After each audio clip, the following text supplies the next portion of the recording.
Seikai no Shokun. Welcome to Igor's Dojo, the training ground for honing your Japanese language skills. The topic of today's video is a set of Japanese particles wa, written with ha, ga, mo, and no. Or, in other words, wa, the topic particle, ga, the dedicated subject particle or the subject particle in general, mo, the inclusion particle, and no, the possession particle.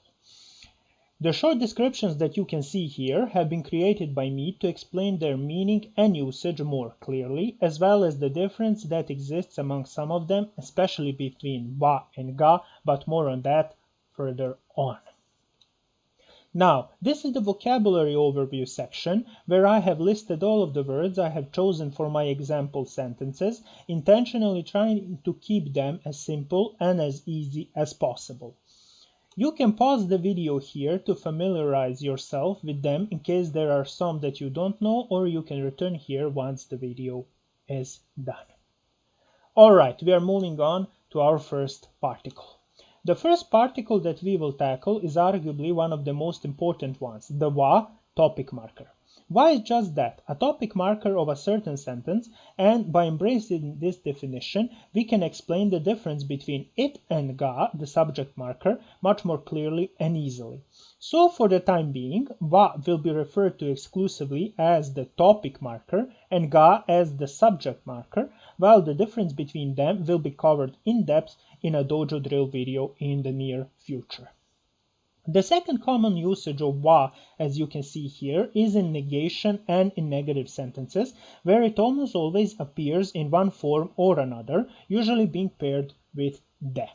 Now, when we want to display contrast between two topics in a single sentence that is usually divided into two clauses, both topics that we want to contrast to each other are marked with wa. The example in the following section will showcase this usage further and in a bit more detail. And when it comes to compound particles, wa is paired with other particles such as ni, to, de, etc. to provide further details regarding the topic or to clarify the relationship that exists between it and the other parts of the said sentence. So let's move on to the examples. The first example is the simplest. Tokyo wa Nihon no shito desu. Tokyo is the capital of Japan. A simple sentence where Tokyo is the topic of our sentence and we are marking it with wa and after that providing a short description. The second sentence, Italia no jidosha wa yumei desu. Italian cars are famous. And the third sentence, Watashi no apato wa akarui desu, serve the same function to showcase how wa is used to show topics. We have nouns, mostly, nouns transformed with wa into topics. So remember that wa always comes directly attached onto the nouns, as in to create a topic out of them. Now the fourth sentence, Honte wa arimasen, it is not a book. And the fifth sentence, Osoi densha de wa arimasen, it is not a slow train. These two are the examples of negation, how wa is paired with de, and after that is added arimasen, the negative form of the verb arimas, and thus we have negation. So you can use this as a template for your practice because de wa arimasen is always attached on nouns, and thereby a simple negation is formed. Now, Osaka e iku no wa basu, a bus bound to or bus to Osaka. Here we have the first example of a compound particle, where we have added a lot more detail, in this case to the bus, who is the topic of this sentence, and in regards to details of it. It is the bus who is going specifically to Osaka. Here we see that the verb iku is the last verb, and here no is used as a, let's just say, link between it and wa, as in to create a description. Osaka e iku no wa basu, a description of the bus. So we see here the compound usage. After that we have the usage of contrast. Kyou wa isogashii desu ga, ashita wa hima desu. Today I am busy, but tomorrow I am free. As we have seen, and as if I have explained from the definition, the first clause is Kyō wa isogashii desu ga, and here the topic is kyō, today. Today we are busy, today we are isogashii. But in the second clause of this sentence is ashita wa hima desu. Here, ashita, as in tomorrow, is the topic and we are hima, we are free. So once again we are creating a contrasting sentence in which the first clause contrasts the second, and or if you want it more simply, the first topic is in contrast to the second topic, but both are marked with wa. So to summarize, in the first three sentences we see the most important usage of wa as the topic marker, in which we are attaching it to nouns, thus creating topics. After that, we have the two negative sentences when we see wa paired with de and arimasen to create negation. After that, we have no wa to provide the details about a certain topic, a compound particle as I like to call it. And after that, in the final sentence, we have the example of contrast, in which we show two topics in a contrasting relationship. So you can use these sentences as a sort of template for your own practice, thus having an ability to get even more good at them. Now, let's move on to the next particle. The particle ga is the pure subject particle in the Japanese language as a whole and a vital set piece to various verb types of desire, need, likes and dislikes, as you can see here presented. It is useful to memorize all of these categories since they have a monopoly on ga and makes the distinction between it and wa even clearer. When it comes to question words, such as dare, itsu, and others, ga is exclusively used, as well as in the cases of the four senses verbs like see or miru, hear, kiku, taste, aji ga suru, and smell, nioi ga suru. Now, in the category the ability and degree of skill, ga is also especially important because it is combined with the potential form of verbs to illustrate the ability of being able to do something, such as kakemasu, that is I can write, taberaremasu, I can eat, utaemasu, etc. And the subject of these verbs in their potential form is always marked with ga. Now, the degree of skill category is directly tied to joju desu and heta desu, where the skill in question is marked with ga, as we will see in the examples in the following section. So, let's go on to them. First, ashita wa ame ga furu. Now, this simple sentence is seemingly easy, but we need to understand the synergy between wa and ga here. First, ashita wa. That means tomorrow, as in tomorrow is the topic of our sentence. Ame ga furu, as in the subject here, ame, is doing the falling essentially, and we are marking it with ga. So it is important to know that here wa serves as a topic marker, and after that we are adding a subject that we are marking with ga. Now we have the following. Nihongo ga hanasemasu. I can speak Japanese. Now this is the category of ability when we have marked that subject that we can do with ga and follow it up with the potential form of verb such as hanasemasu. Or like we have said, we can use kakemasu, oyogemasu, and so on and so forth depending on the subject. But the most important part here to note is that we have marked that what we can do with ga. After that, we have an example of a desire. Atarashi hon ga hoshii. I want a new book. Here we have marked with ga the subject of our desire, what we want, and after that added hoshii. We can also use this, for example, in atarashi kuruma ga hoshii, I want a new car, or in atarashi pasakon ga hoshii, I want a new computer. So once again, it's pretty simple. You just need to attach ga on the subject of your desire, and after that follow it up with hoshii. Now, furui otera ga suki desu. I like old temples. As you can see here, ga is once again used to mark the subject of our liking in this case, and that's the old temples. So we are marking it with ga and following it up with ski desu. Yoshida-san wa oto ga kikoeru. Mr. Yoshida can hear the noise. Once again, an important sentence, because we here must understand the synergy between these two particles. I know that I have said that I will cover the difference in depth in a future video, but for now, let us just firmly establish the difference that wa is the topic and ga is the subject. So now, Yoshida here, Mr. Yoshida, is the topic, thus we are marking him with wa, and oto, or the noise, is the subject, thus marking it with ga. And after that, we are adding the potential form of the verb kiku to hear, thus creating a sentence, Mr. Yoshida can hear the noise. Dare ga kimasu ka? Who is coming?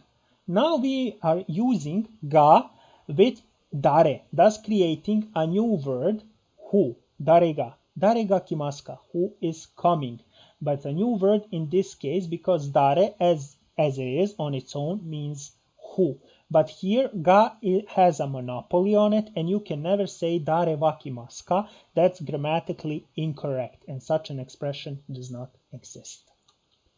And the final example is the example of skill and proficiency. Watashi no chugoku go ga tottemo jouzu desu. My Chinese is very good. Once again, we have ga used to mark what are we good at, what is the skill we are talking about. Here is our language, our proficiency in that language, and after that we have given a description of our proficiency, that we are very good. For example, we can say, Watashi no Italia go ga totemo heta desu. I am very bad in Italian, or my Italian is very bad. So we can use that also. We can even omit watashi no and just say chugoku go ga totemo jouzu desu in referring to ourselves, but I have chosen this in order to make this example as straightforward as possible. So to summarize, ga is used exclusively as a subject marker in its various verb cases, so to speak, because we have potential verbs, then we have adjectives functioning almost as verbs, then we have clear verbs, and so on and so forth. So just remember, ga is the subject marker, the primary subject marker, and thus it will make your studying a whole lot easier. Now, mo is a particle that can be translated to also, to, even, and both, and its usage is likewise simple. When you want to say in English a car to or a book to, the word order is identical in Japanese and goes as follows: jidosha mo and hon mo. I would like to turn your attention especially to the final category on this illustration, and that is negation reinforcement, which also uses mo to create new words in the process, such as daremo, nobody, and nanimo, nothing, but it also creates those words that do not have a negative connotation, such as itsumo, always, and dokomo, anywhere. Now, this particular particle is not so difficult to use. You just need to follow a few guidelines. Now, let's see them in the following examples. Yoshida-san mo kimasu. Mr. Yoshida is also coming. Now this is very simple. You only need to add a subject, after that mo and the verb, meaning Mr. Yoshida is also coming or Mr. Yoshida is coming too. After that we have Nihongo mo hanashimasu. I speak Japanese too. Remember now that this is just a plain statement, not a statement of ability, because then it would be Nihongo ga hanasemasu. I can speak Japanese, as in you are able to speak Japanese. So the most important thing here to note is that this is just an exclamation that you speak Japanese too. Now we have Tanaka-san wa manga mo yomu. Mrs. Tanaka also reads manga. Once again, a synergy between two particles. We have established our topic, and after that we have given an description of our topic, that this topic, in this case Mrs. Tanaka, also reads manga. So it is very important to know that mo here is showing us what is also Tanaka doing, Miss Tanaka doing. Now, watashi mo kono hon ga yomemasu. Once again, an example of synergy. This time, the order is reversed. First, we have watashi mo, meaning even I can read this book, and ga illustrating with the potential forms our ability to read this book, as in we have enough language knowledge to read it, or that we can understand it, and so on and so forth. The most important thing is that we have ga used here along with the potential form of the verb yomu, or to read.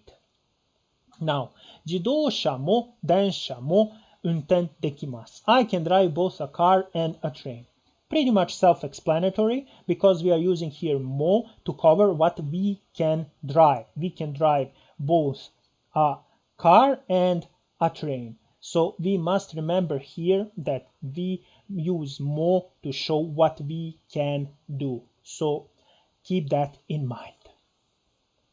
Daremo kimasen, nobody is coming. A simple representation of the negation reinforcement, and that means simply nobody is coming. The particle no is the simplest particle of this set, marking possession, ownership, being equivalent to s and of in English, as in a Bank of France, Furansu no ginko in Japanese, and marks bike, marku no jitensha in Japanese. The attributive functions are self-explanatory, marking usually the material out of which something is made as its primary quality, as we will see in the examples that follow. The first example is the simplest. Yoshida-san no jitensha, Mr. Yoshida's bike. We here see Yoshida-san, who is the owner of the bike.